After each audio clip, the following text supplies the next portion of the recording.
So his argument is that they had multiple genes in them. Now this is very deceptive. So I got a little more specific chart here. And this one's on dogs. And this one actually breaks down the genes. So they've given it a gene, which is not really important. It's just given it a mark. And it's an AT from its mama and an AT from its daddy. And it's going to breed with a dog that has a gene of AT, and these ATs don't stand for anything important. We'll just nomenclature for today's distinction. But it breeds with a dog that has AT from its mom and AT from its dad. 100% of the time, this dog combination will produce a dog that looks exactly like them. And for those that are listening, here's what we need to understand, just based on a little bit. I mean, you guys can Google this. You don't have to go deep. It's pretty basic stuff. In order to get diversity in the dog, as we saw on that chart, we need the second dog. Yes. If a German Shepherd breeds with a German Shepherd, despite what he just indicated right here, what he indicated right here is inaccurate. A German Shepherd will always produce a German Shepherd. So if I take German Shepherds, and it doesn't matter what part of the gene pool it came from, and I shove it into an environment where German Shepherds will not survive, there will not be any German Shepherd survivors. This idea that the long hair and the short hair will breed, that sounds good in theory. But that is only if we're looking at two different dogs. If I have a dog that's long-haired and a short-haired dog, but they're not the same dog, and they breed and they produce a variety of short hair and long hair, this will play out and has played out. But we're talking about walking off the ark. If the two dogs that walked off the ark, which I believe there were several dogs that walked off the ark, I believe that there was several different of kinds that walked two by two. And yes, they began to interbreed. But in order to get the diversity he's talking about, there has to be at least, I don't know how many different types of dogs God originated with. I don't. But I know there was at least two. Right. Now, to show you that he himself recognizes that this is, and I want everyone that's listening to understand, he doesn't say this is science. He just doesn't tell you it's a theory. But here's what he tells you. We're going to skip one paragraph and jump into another paragraph. The next one under it says, if a group of animals that share a common ancestry are separated from each other for long enough, and that's what he's saying. He's saying that if I take a litter from these two dogs and I put one litter on a island over here, another litter on an island over here, and another litter on an island over here, because we got to explain why the wolf and the fox can't interbreed. Because they came from the same thing, right? So he's going to try to explain that. He says if a common ancestor are separated from each other long enough, it's even possible, we've never seen it, so we don't know for sure, but it's possible that they would no longer be able to breed with each other. So what he's saying is that if I separated purebred German Shepherds long enough, that I will come back thousands of years from now, and the German Shepherds on this island will no longer be able to reproduce with German Shepherds on that island. Seth, tell me if I'm wrong, but isn't that evolution? That's not genetics. That's evolution. I would be tempted to say that that's simply absurdity. If you bred, again, if we want to use the example of German Shepherds, if you could breed for 1,000 generations and never introduce anything else, 1,000 generations down the line, you're still going to have a German Shepherd. That's exactly right. And if you brought in another one from somewhere else, and we have breeding evidence of that today. And this has gone on for, in our scripture, we have Jacob understood the rudiments of this when he was breeding Laban's livestock. He understood about the speckle, the stripe, the ring stripe that's all mentioned versus the pure colors. He could understand, well, if this one goes with this one, this is what's going to be produced. He knew what he was doing, even without the advantage of modern medical and veterinary technology that we have. That's a very good point. Knew how to stack his side. It didn't matter what Laban told him was going to be acceptable for him to have. He knew how to get that to be producing the most. Correct. We got an example of that in the scripture, and I simply, I'm glad that Mr. Ham admits that, uses that word possibly, because I would hesitate to even use that word, because really, to my mind, that isn't possible. Well, he goes on. He actually goes as far as to say this, and I'm quoting, researchers are carefully considering the possibility of genetic mutation, size, and behavior changes can result in breeding isolation, which is talking about this exact thing. He's saying they are considering. These are researchers. This is not Ken Ham organization. This is scientists. So he's saying that nothing that he has said is true. Nothing he has said has been seen or done. He's saying that it's possible, and that now intelligent people are now considering that this could be possible. And these are the same people that are considering that a single cell organism now represents all intelligent life on Earth. Right. So, so I can't imagine any intelligent dog, cat, pet bird or stock breeder, if you attempted to follow that pattern, you simply wouldn't have a business model. That there would simply be no way to function in that respect, following the ideas that he's laying out here. Well, in the very next page, he has a chart that kind of lays this out. We'll put that up. And in there we have the original two dogs at the top, and then they began to have their little litters, and then their little litters began to breed and have a bunch. And then we end up with he says lots of dogs. Then he wrapped a circle around each one, and each one, what that's representing is he's going to say that little group of dogs is going to go over here, this little group of dogs is going to go over here, all coming from the same dogs, and we'll say the German Shepherd. What is he trying to do? Here's what he's trying to set up, and we're going to get to that. That comes in the next page. What he's setting up is that somehow he's got to get from the wolf, he's got to get a fox. From the fox, he's got to get the poodle. And from just the migration, it keeps working down. In fact, he's got to somehow get literally different canine animals all from this wolf. Mm-hmm. And so he wants to start with that sweet little story that if they're separated long enough, it's plausible that they might not be able to breed back and forth between each other.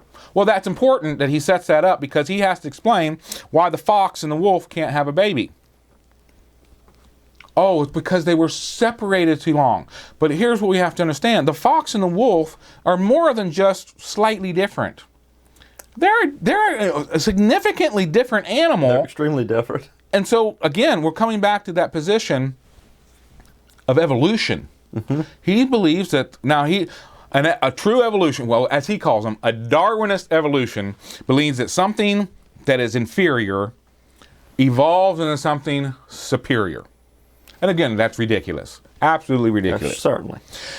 He's doing the exact same thing, but what he's landing on is that he's going the other direction. He's saying that I'm starting with a lion and I'm ending up with a house cat. See, it's not getting better, it's getting worse. Well, my house cats are very healthy. I'd like to debate him that somehow my house cat is inferior to the lion. Now, it is definitely different. Mm-hmm. It is physically challenged compared to the lion. But to say that God wouldn't create an animal that is small, that God would only create the big lion. Well, a house cat is certainly equipped to do what it does. They can be a good mouser. You wouldn't want a lion for that. A lion would destroy the local wildlife. A lion would attack human beings. The cat, the common house cat, does exactly what I would say he was designed to do. Mm-hmm. He attends to things within his size range and what he was made for. It doesn't seem like that he's handicapped in any way. He seems to function perfectly fine in his role. Well, this little pooling where everything goes off at a different location and then somehow turns into something else, I went ahead just so people can see just how extreme some of these changes are at the genetic level. I Googled chromosomes. And just like us, all animals have a pair of chromosomes, one from their mother and one from their father, and then it totals the amount of chromosomes that they have. So what I have here in this chart, and I think I got this off of Wikipedia, and whether that's an accurate source or not, that's where I got it. Probably for something like this, that's perfectly fine. I think we're going to be all right. The wolf has 78 chromosomes, and that's where he's claiming that everything started. Then we move on to a fennec fox. It has only 64 chromosomes. That's not a little change. He's lost 14 he's saying that, well, just tiny little changes. That is a significant genetic change. An immense amount of information. Yeah. Now, the information, well, you're right. And it's how that information is organized. Even if the information there is still similar as far as it's a canine, how it is organized is significantly different from the fox and the wolf. Then within that wolf, or rather that fox, we have 64. If I come over to the Bengal fox, now its chromosomes are only 60. So even within the fox, we're starting to get pretty significant change. Now, see, I could see if we're off a chromosome here or there. I'm not a geneticist, so I'm not going to say that that's going to work long term. But when you're missing 14 chromosomes, that's not going to produce that. I don't know how we can get from a wolf to that, and then not call that evolution. That's pretty extreme. One of my understandings, and again, I'm certainly not a geneticist by trade or anything of that nature, but he relies a very great deal on the idea of mutations, and I think in 99 and 9/10 of the time, mutations are harmful to the organism, not beneficial. There's simply no way on a scientific basis to say that we had like as you said, an Adam and Eve dog, and we have all these other dogs or any other creature because of various mutations. Well, mutations obviously play a role, but he's taking mutations to such a point of evolutionary point. And don't miss it. That's the same ground that evolutionists land on. Mutations is the key to it all. But mutations will only go so far before things start to die. They are generally, in the vast, vast majority of the time, very harmful. Now, I don't know what it would take to have a mutation that went from a wolf to a fox. But I'm telling you, without the missing link, which he's missing, what's the in-between animals that go from the wolf to the fox? And he's got another little chart over here. Well, that's exactly where it goes. It goes from the wolf to the fox. That's a significant change. Where's the missing link? We're still looking for that? It's evolution. It is. And to show you how bizarre this position of evolution is, I need to go back to the chromosome. He's got a little chart we're going to look at again on the next page where it has the wolf at the top. And I'm not saying that when he put this little cartoon together, that he was literally saying, oh, well, this is the exact order. But nonetheless, it does tell us that he's implying this particular order. He has the wolf, and then he has the fox, and then he has the hyena. Which I do think that's strange that you'd put the fox before the hyena, but nonetheless he did. And here's why I think that he put the fox before the hyena, is that the hyena has 40 chromosomes, which is almost the lowest of the animals we're talking about, one of the lowest chromosomes. So I think that he's recognizing, oh, the wolf has 78.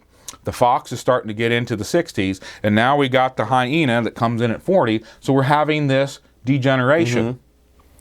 But let's go back to the fox. So I see that, although scientifically that's not going to work. It's not going to work, guys. And the truth of the matter is, the science field, although I don't want to lean upon people that believe in evolution, but evolutionists think that this view of microevolution is bizarre because it just doesn't work. Even though theirs doesn't work, so I know that I can't really camp out on that going, okay, well, they said this, we don't believe that, but they say this, we're going to believe that part. But just understand that even evolutionists think that this idea is way out there. That ought to be, just let that sink in. That this is extreme even for the extreme. All right, but so we have the hyena. Looks totally different. So we got 40 chromosomes. Makes sense. They're genetically different. We have the wolf. Looks somewhat different. It's got 78. All right, we got some differences. But let's go back within the foxes. The foxes all look similar. Yet I have a fox that has, what did I say here earlier? I have a fox that has 64 chromosomes. I have a fox that has 60 chromosomes. And then I even have this fox over here, the I'm trying to say this right, Tibetan sand fox. It has 36 chromosomes. Now that fox just dropped below the hyena. If we're going to look at his rationale that as the chromosomes begin to diminish, that somehow we're losing, that's genetic mutation, that we're losing information, as his book talks a lot about. We lose information. Well, if you drop some chromosomes, obviously it sounds like you're losing information, but you're not. If the chromosomes that you have are efficient, because inside the chromosomes is where your genetic package is laid out. You can't drop, let's say say this wolf has 78 chromosomes. Inside of one or two of those chromosomes is going to be something that makes up the leg or the tail or the stomach. Because sometimes we don't think about the organs that we lose something. The immense amount of internal processes that's in a living thing. You mentioned the digestion, the reproductive system, the coronary system, his breathing, his blood flow. Yeah. Everything regulating his the amount of chemicals that are being produced in the brain for all the various purposes in a living thing. It's simply an immense amount of information that's required. So if I go to the wolf and I take 2 chromosomes, what have I taken? I mean, that inside those chromosomes could be the genetic packages for life and death. We think, oh, well, you just took its height. I'm just here's what we need to understand when it comes to chromosomes, because it can be kind of complicated. And again, I'm not an expert on this, but if I have an animal that has, say, 30 chromosomes, inside of those chromosomes will have all the genetic information to make that animal complete. It will have its tail, it will have its eyes, it will have its hair color, it will have everything inside that, how many chromosomes it has. Then I come along and I have an animal that has 100 chromosomes. Just because I have 100 doesn't mean that I have more information. It means the information I have has now been distributed differently. It's still going to have the same amount. It's going to have the information necessary to make that kind of animal. So this idea that, well, somehow because a strawberry, I don't have it off the top of the head, but some of these plants have like hundreds of chromosomes. I don't have them here.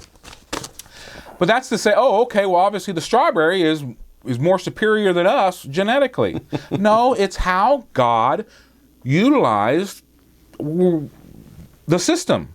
Correct. But you have to have all your chromosomes in order. I mean, it's the same way with our sex chromosomes, the X and Y chromosomes. If that's not right, it's a big change. Like he's trying to say, oh, you can lose some chromosomes here and there. It's not that big a deal. No, it is a big deal. If I don't get 2 X's and I get an X and a Y, I am going to have significantly large changes in the way I look, the way I act, the way I think. Completely different function. All right, so he goes over here, one more diagram that I would like to look at today, and we're putting this up as well. On the left-hand side, as you look at it, you have what he calls the Darwin evolution process. So it starts out with the one cell organism, then it moves up to like a, I don't know, it looks like a tadpole or something. Then it turns into some sort of fish, and then we get a reptile. Then it turns into a saber-toothed tiger, and then ultimately to a monkey, and then it turns into a man. That's absurd. As you completely. Put it. All right, and that's the point. So he puts that up there. All right, that's evolution. All right, you're right. And then got billions of years off to the side there. 100%, which that's interesting. It's got billions of years off to the side of that one. Now we come over to his plan. We'll start with over on the cat side. So we start with a lion, then it turns into what looks like a saber-toothed tiger, then it turns into the pumas, and then it got a bobcat, and then we got the cute house cat.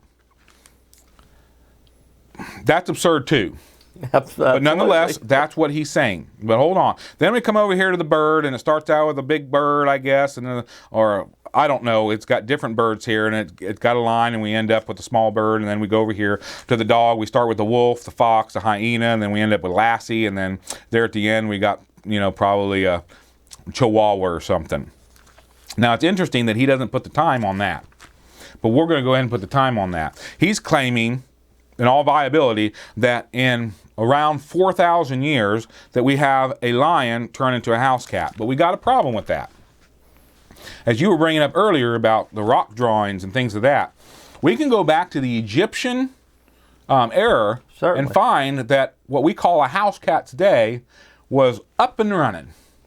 So they worshipped them in some cases. They considered it was a form of their pagan deity. They used the animal as a pagan icon. And I didn't take the time, and I wish I had now, to actually go back and find out where the oldest representation of a cat on some of these drawings, but I'm willing to bet that we're going to go back several thousand years. At least.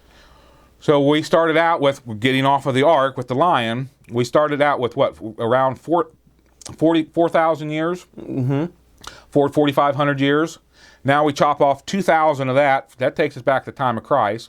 Then we go back to the Egyptian era. That's going to at least take us back another 500, maybe 1,000 years. So that's putting, quite literally, the evolutionary process that he is describing here to go from a lion to a house cat happening in about 1,500 years. Now, you don't have to be a brain surgeon to put together that is super fast. 1,500 years, no one's witnessed it since. No one documented it back then. We should be seeing this happen. 1,500 years, we have history for 1,500 years. I hope the people are putting that together. Just because it happened once doesn't mean it stops. This evolution that he's talking about should be happening all the time. So we should be seeing, over in Africa, we should be seeing these animals starting to turn into other animals. We should be seeing the development of new species at a quite rapid rate. Yes, and we're not. And we don't see that. But here's I want to read the little thing underneath. And then I want to show you just how error this chart is. Underneath he has a little I'm going to call it psychological manipulation. Change, question mark. Yes. But now he's describing his view versus Darwin's view. He says, but which kind of change? What is more logical inference?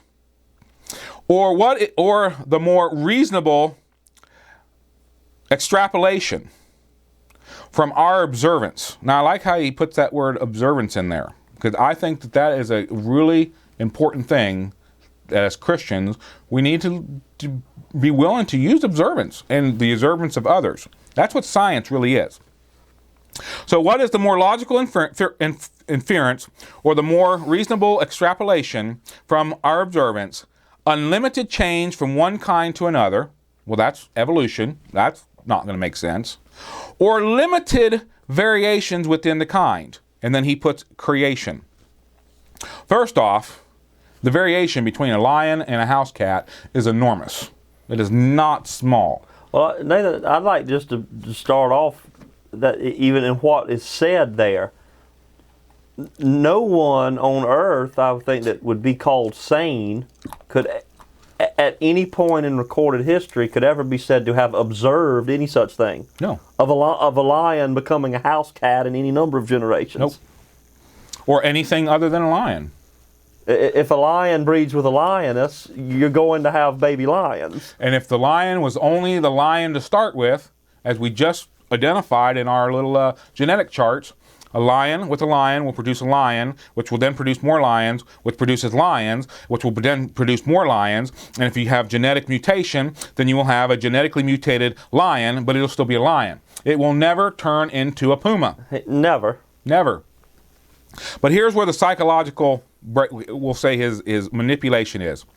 He's giving you two choices. If I look at that chart and he's saying which one makes more sense, A man coming from a lizard, or a house cat coming from a lion? I admit, it makes more sense that a house cat coming from a lion. The problem is, he's only giving you two choices, and both of them are terrible. So this is what he's done. It'd be like me walking up to you and saying, hey, which is better? A soda pop, regular, or a diet soda pop? Well, I guess some people you have to kind of pick your poison. You want brain damage or do you want diabetes? But in the end, a lot of people would say, well, I guess the diet is better. Well, here's the reality. Regular. Well, maybe some would say the regular. But the reality is they're both bad. Right. Neither one of them are a good drink. Just like this little chart here, neither one of these charts are scientifically, and that's why I wish people could see this. Rather, I hope that they do. That's why it is worded as such. He didn't say, this is how it works. He's saying, which one makes more sense? Because neither one has been observed.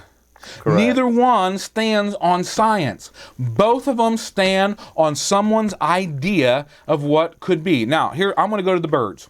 Although it's ridiculous to believe that a lion or a cow cat come from a lion, and it's ridiculous to believe that a chihuahua comes from a wolf. I mean, if you take a Great Dane and a Chihuahua and put them side by side and go, that could happen in 1,500 years without man's hands from an original, let's just say all dogs were Great Danes. To think that a Great Dane is going to genetically break down far enough to produce a Chihuahua and not have death involved in there somewhere. Be able to survive and continue to reproduce. Yeah, that's, as you said, absurdity. It's an absurdity. But let's look at birds. I did a little research years ago on birds. We have here in the United States of America several different species of cardinals. They look identical, except some are yellow, some are red, some are white and red and have different colors. We have this variety of cardinals. They're all cardinals. Now his little chart is showing literally different types of birds. I'm just going to talk about cardinals. Cardinals can't breed within themselves. Only a red cardinal can breed with a red cardinal. It's not by choice, it's by science. A yellow cardinal can't breed with a red cardinal. I think it's the Arizona cardinal can't breed with the other cardinals. They can only breed within themselves. So even within the cardinals, and sometimes God uses his creation to kind of, I think it's used for us to help set back and say, here it's kind of used for mockery, but it kind of helps us say, okay, if a cardinal can't breed with another cardinal to where we can get this other cardinal to start the process of genetic mutation, or we'll say genetic inbreeding, how on earth are we going to get a hawk turn into a sparrow if the hawk can't breed with the owl? See, birds are really genetic specific. They don't have, it's like you have dogs. You can work with cats. I mean, you can get some hybrids, as we were talking earlier, between a lion and a tiger. And it's not really a viable reproduced animal, but you can get these things. But then God comes along and he says birds, and he says, I'm not going to do that with birds. I'm going to make birds to where they're stuck to be only what I made them to be. Which birds by themselves, just a single bird, the cardinal, blows this whole chart out of the water. Well, I would like to turn our Bibles to Leviticus chapter 19, verse 19. You shall keep my statutes, thou shalt not let thy cattle gender with a diverse kind. Now cattle here, I'm not for sure if it's talking necessarily about a cow, or it could be sheep or goat, but it's some sort of field creature that we would eat. Livestock, yes. But gender, for those that may not know what gender is, gender means to breed.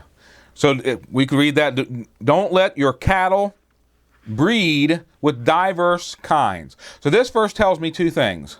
One, it tells me kind is not quite as broad as Ken Ham would lead us to believe. Ken Ham leads us to believe that kind is anything that can produce an offspring. The Bible is saying that you can produce an offspring with a different kind. So that shrinks what kind means in the Bible. Correct. We got to be careful, because a lot of times that's what the whole thing is revolving around, is like, what is kind? Where do we draw the line between something that is uniquely different than us? And the Bible here is clearly saying that we're shrinking this in. So just because we can produce an offspring doesn't mean we should. But the second thing, one, we see what kind is, but the second thing is that you can produce an offspring and it's not pleasing to God. So just because we can have a baby doesn't mean that it's... So when Ken Ham sits there and glorifies, he goes, oh, I look around and I see all these beautiful dogs, this diversity of animals. That's not what God wanted. And where we're going to find diversity of animals the most isn't in the wild. I'm not saying, we're in a fallen world, I recognize that. But you're not going to find a great diversity of wolves. You're going to find it in the domestic dogs and the domestic cats, where man has his hands. Man is where this happens. Not, we'll say, in nature. No, the creatures of the wild, the creatures of nature, they will go to almost extreme lengths to find their, and as you mentioned, the birds, that although they're of the same type, they only go with their specific kind. The many different creatures in the wild, that they will go to extreme lengths to find their own very specific species. Yes. The term we would use for it in the modern world. Well, we really taxed our time here today, Seth. Yes, I think one more thing in this chapter that I really feel like I would be remiss not to bring out.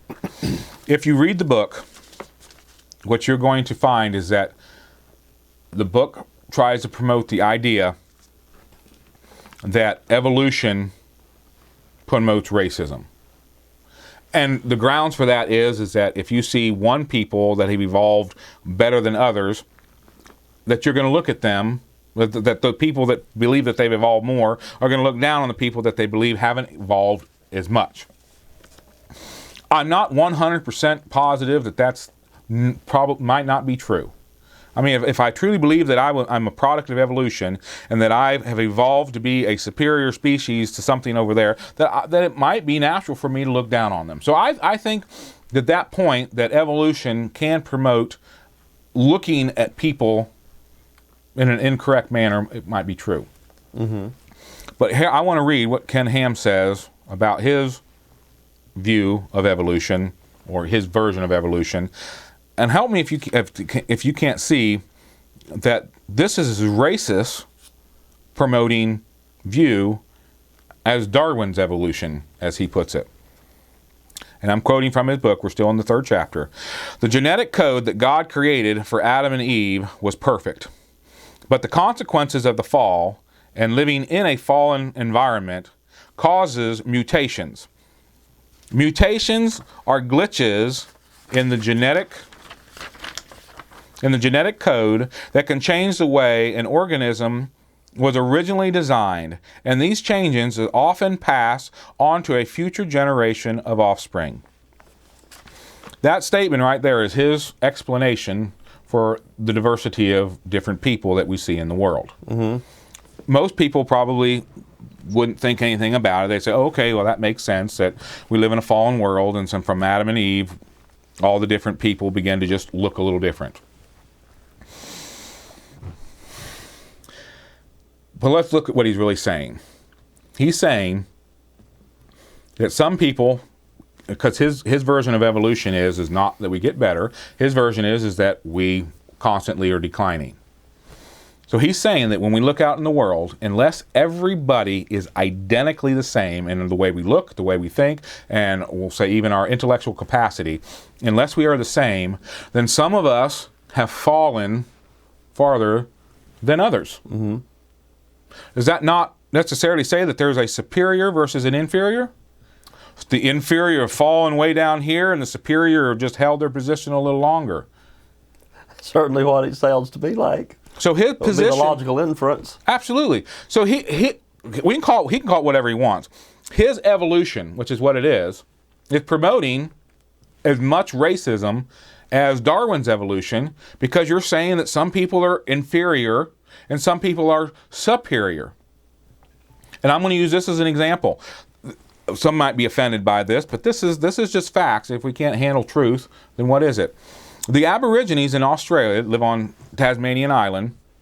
They are significantly, as a whole, their IQ on average is in the 70s. That's not a real high IQ. No. And then if we were to compare them to, let's say, their northern neighbors up there in China or Japan, we'd find that the Oriental people have a significantly higher IQ, maybe even one of the top IQs in all the world. I believe China does. It's somewhere around 106, if I'm not mistaken. Okay, that's just the average. Yes. That means you're going to have some that are higher and some are low. But the same way with the Aborigines, you're going to have some that are going to get a little higher, but some that are going to get even lower than the mid-70s. So that's pretty low. What Ken Ham is saying is when he looks at these two people, he's saying that the Orientals have not been touched by the fall as much as the Aborigine. So they are closer to original design, which makes them superior, and the Aborigines are further away from original design, which makes them inferior. Mm-hmm. So if we're going to say that evolution promotes racism, well, I somewhat agree with that, but it doesn't matter what kind of evolution that you're teaching, they're both going to, you can't get around, they're both going to promote, we'll say, superior versus inferior. Yep. But let's look at, he used the word creationism, and I'm going to do, let's look at a third option. We've got evolution and we've got evolution. Let's just look at a third option. Okay, I wasn't there at creation, so all I can do is just throw out this option. But let's say that there was an option that God said, I'm going to create everybody perfect the way I want them to be, but I'm going to create them different. Now, what's more loving? Looking at the Aborigines through the eyes of, wow, they just got the short end of the fall stick. Or looking at them and saying, that's exactly the way God wanted you to be.